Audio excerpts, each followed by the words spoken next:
Welcome back, everyone. Ready for another deep dive? Always.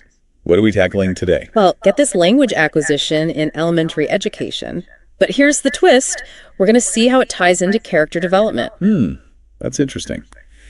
I'm intrigued. Where are we starting with this? You sent over two sources, and I gotta say, I was a little confused at first. Oh. Yeah, first we've got this super academic article, Aligning Cognitive Development Theory with Whole Language Teaching. Sounds pretty intense, right? Definitely sounds like a dense one. What's the other one? And then, totally different vibe, an article about using the last song, that Nicholas Sparks movie, to teach character education. Okay, wow, that's quite the pairing. I'm seeing the challenge here, bridging those two. Exactly. But that's the fun of these deep dives, right? You never know what kind of connections we'll find. Absolutely.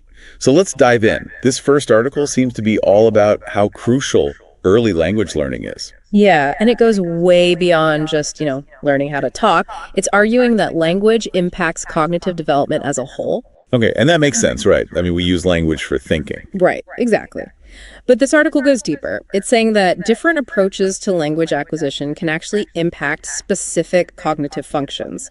Like, think about executive functions.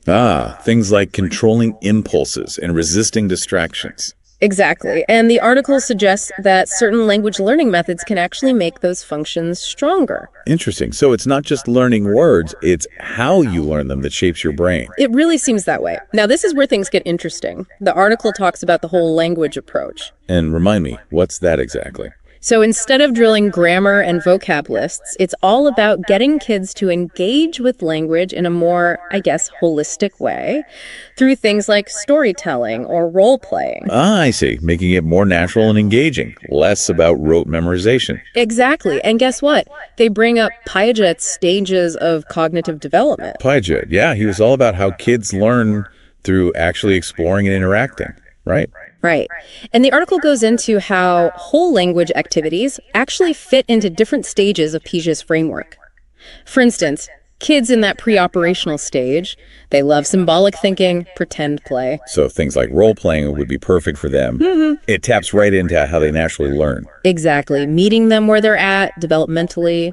Then as kids move into that concrete operational stage, they can handle more complex language. So at that point, you could introduce things like chapter books or debates, stuff that really challenges them. Exactly. It all seems to build, each stage builds on the last. And the way you teach language should change along with the child. Makes sense. It's a progression.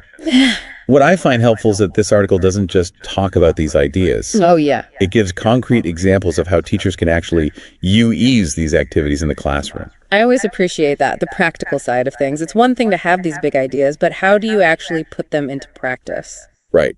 And that's where I think our second article comes in.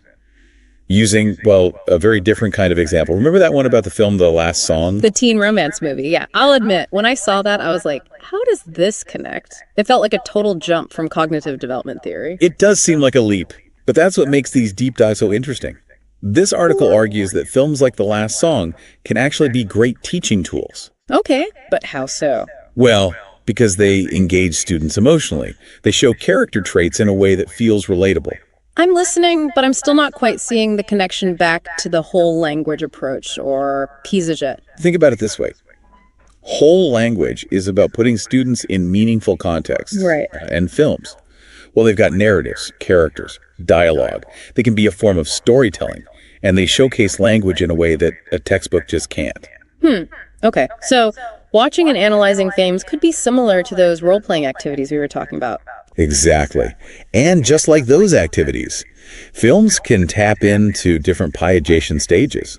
Remember how we said kids in that concrete operational stage start to understand more complex narratives? Yeah. Well, a well-chosen film can really help them explore those concepts in a deeper way. Okay, now that connection is starting to click for me. So how does this article suggest using The Last Song specifically?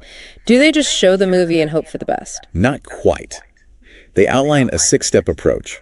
First, you identify key character traits the film shows, then students watch it, looking for scenes that highlight those traits. So it's about